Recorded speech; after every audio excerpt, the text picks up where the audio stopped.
O que acontece se você apoiar um criador no Fortnite? Então, hoje eu vou tirar essa dúvida de vocês.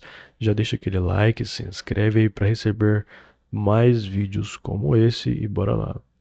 Bom, o Fortnite ele tem um sistema onde você pode apoiar um criador quando você faz uma compra.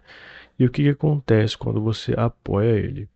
Bom, quando você vai lá comprar alguma coisa na loja e vai colocar o código de um criador lá na hora da compra, o YouTuber ou TikToker, seja lá quem for que forneceu o código para você, ele vai ganhar 5% aí no valor das compras feitas por você. Ou seja, se você vem no Fortnite e gasta R$ 100, o criador aí ele vai ganhar 5%, ou seja, 5% de R$ 100 é R$ 5, beleza? Então é assim que funciona a coisa.